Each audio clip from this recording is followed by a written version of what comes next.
Sehat? Sehat, sehat. Baik, kabar baik. Kak Arvin kalau nggak salah baru selesai pulang liburan ya kok? Widih. Oh, iya, betul, betul, betul. Baru kemarin sih, to be exact. Baru kemarin. Pantesan kayak ngilang sedikit gitu kok dari peredaran kemarin story-nya dikit nih.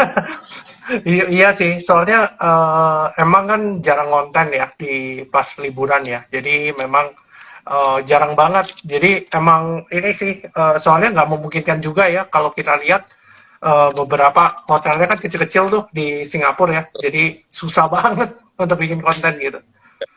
Oh Gitu. berarti kok juga nggak ini dong, nggak trading dong selama di Singapura ya? Iya, jadi basically cuma buy and hold aja sih. Jadi basically cuma, oh ini lagi koreksi beli, terus ya udah tinggal Wih, gitu. jadi investor sementara nih. Sementara jadi mode investor kan nggak bisa mantau kan, so Iya. ya udahlah beli dan hold aja gitu. Oke, mungkin kayaknya Kak Arvin bisa ini nih, apa namanya, jelasin sedikit latar belakang Bro Arvin dari mana, terus kayak Hmm. apa Kak Arvin jelasin sebelum kita masuk ke marketnya, Oke, pembahasan. mungkin teman-teman yang mungkin baru kenal gua gitu ya. Halo, nama gua Arvin, gua dari Surabaya. So basically, gua interested banget di capital market.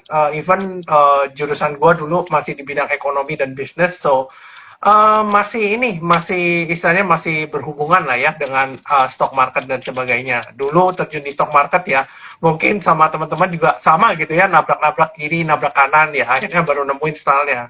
Nah, jadi prinsipnya sebenarnya mungkin kalau mau cerita sedikit di stock market ini sangat dinamis ya.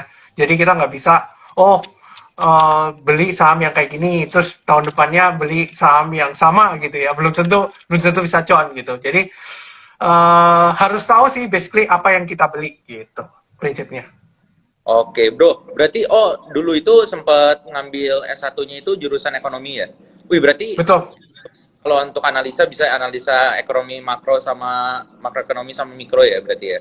Ya, ya. Jadi prinsipnya sebenarnya kan makroekonomi dan mikroekonomi kan nggak jauh-jauh dari pasar saham gitu ya. Kita harus ngerti Ya. makronya. Oh ini arahnya ke sini, baru kita lihat mikronya gitu kan. Mungkin ada orang yang sedikit beda ya. Mungkin dia lebih ke arah bottom up, ada yang top down. Jadi mungkin ada dua tipe analisa. Kalau gua pribadi lebih ke arah top down. Jadi gua ngelihat makronya, oh makronya ke arah sini, baru terjun ke emitennya gitu sih, industri dan emiten gitu.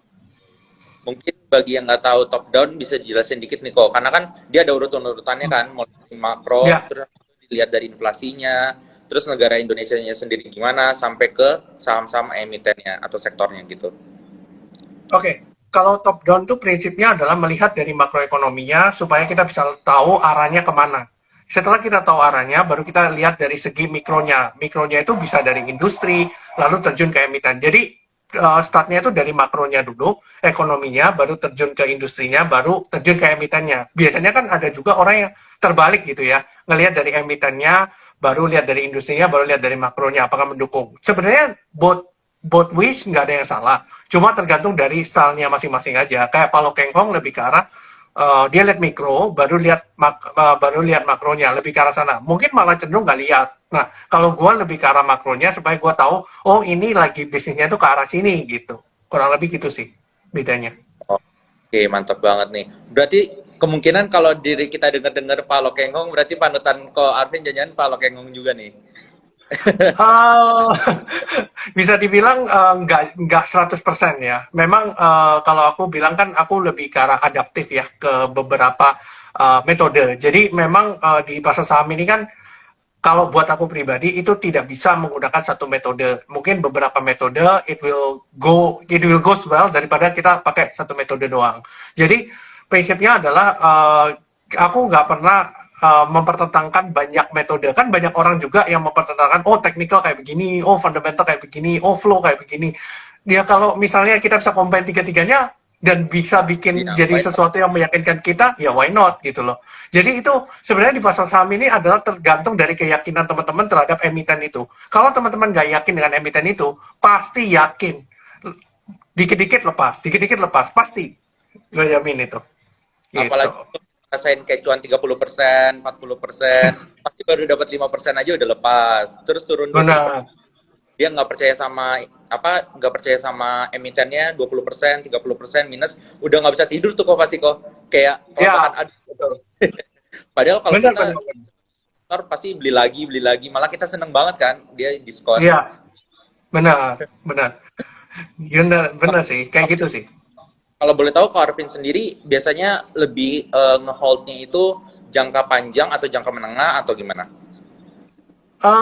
Lebih ke arah jangka menengah ya, karena memang gue pribadi harus melihat dari makronya. Seperti gue bilang, gue ngeliat dari makronya, lalu terjun ke mikronya. Kadang gini, mungkin cara gue analisa mungkin agak sedikit berbeda dengan orang lain, di mana gue nganalisa flow-nya dulu. Biasanya yang gue lakukan adalah gue nganalisa makro, tapi gue ngelihat flow-nya. Misalnya contoh emiten ini lagi sedang diakumulasi atau gimana.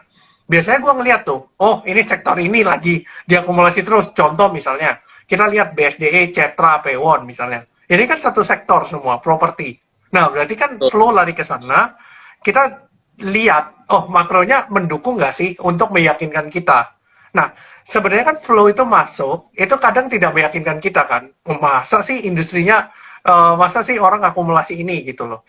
Nah, jadi kita harus ngelihat dari flow-nya, terus kita lihat dari makronya, apakah mendukung apa tidak. Itu yang bikin kita yakin, oh ini benar nih. Nah, habis itu baru lihat technical untuk entry point-nya. Jadi biasanya yang gue lakukan adalah itu. Jadi gue ngelihat dari flow, makro, baru technical. Technical tuh biasa gue paling terakhir karena gue mau melihat entry point yang pas tuh di mana sih, di titik mana. Gitu. Nah, bisa dari teknikal, terlepas dari semua itu ya kok. Percaya Hmm. nggak sih saham itu semuanya dinaikin gara-gara isu atau ada dari berita-berita dari misalnya CNBC atau orang-orang dalam lah istilahnya kayak gitu. Percaya nggak sih semua apa ya saham itu dikontrol oleh orang big money yang punya big money lah istilahnya ya. Kalau di kayak di kripto kan well atau apa gitu. Nah, percaya nggak sih pergerakan saham itu pasti ada kaitannya dengan sebuah isu atau sebuah berita? Oke, mungkin ini yang harus dibedakan ya. Fundamental dengan flow itu berbeda. Jadi memang ada beberapa perusahaan yang kita lihat, oh net profit margin oke gitu-gitu ya. Maksudnya secara fundamental perusahaan bagus, tapi tidak ada yang gerakin gerbongnya. Nah, sebenarnya kan ini harus berjalan beriringan, di mana kita harus tahu, oke, ini ada market makernya, tapi fundamentalnya oke. Itu kan yang bikin kita tenang, itu adalah ketika fundamentalnya oke. Jadi kita bisa tidur tenang. Itu kan gitu loh. Tapi apakah bisa digerakkan oleh segelintir orang? Gue juga percaya gitu loh. Jadi gue percaya bahwa saham itu juga bisa digerakkan oleh beberapa orang ini. Itu gue yakin sih. Itu gue yakin memang ada. Dan memang secara praktek dengan gue bertemu dengan beberapa orang gitu ya, yang memang sudah lama di market, gue belajar sama mereka, ya gue percaya memang ada praktek itu memang ada. Jadi terutama di ini ya perusahaan yang lebih kecil ya skalanya mungkin lebih ke arah mid cap to small cap itu praktek itu lebih sering terlihat. Nah tinggal kita pintar-pintarnya kita aja untuk mengidentifikasi lah kurang lebih gitu. Oke, nice banget dari Ko Arvin jawabannya. Nah, kok aku mau nanya nih, faktor apa aja yang dilihat ketika melakukan stock picking sih, kok? Oke, faktor yang gue lihat kalau ini personal gue ya. Jadi yang gue lihat adalah memang flow-nya dulu. Gue lihat dari flow-nya. Oke, perusahaan ini sektornya misalnya properti. Oke, tapi kan tidak semua properti dapat flow. Nah, properti ini mungkin misalnya yang big caps kita contoh BSDE lah, Cetra lah, Pewon lah, misalnya let's say contoh itu ya. Nah, habis itu kita bisa bilang, oh oke ada sektor properti. Terus kita link ke fundamentalnya. Apakah memang sesuai? Contohnya misalnya harga komoditas naik tinggi, otomatis purchasing power naik juga karena Indonesia adalah negara komoditas. Selain itu, kita bisa bilang bahwa dulu ketika suku bunga naik, properti ini juga tetap rally gitu loh. Maksudnya harga properti juga naik juga, even suku bunga naik. Nah, buat orang awam yang mungkin tidak mempelajari soal itu, mungkin mereka bilang, wah suku bunga naik, properti pasti ambrol nih. Padahal kalau dilihat historinya, itu yang terjadi berbalikan gitu loh. Nah, ini yang teman-teman harus ngerti. Makanya kenapa ketika teman-teman baca media, jangan istilahnya ditelan mentah-mentah, pelajari lagi apa yang terjadi sebelumnya. Nah, ketika teman-teman tahu soal itu, yang kita nggak tahu kan kapan terbangnya. Itu kan problemnya kan. Terbangnya kapan. Nah, itu kita bisa lihat dari technical juga. Ketika kita melihat technical, oh ada pergerakan saham yang sideways, tapi volumenya sudah mulai tinggi-tinggi.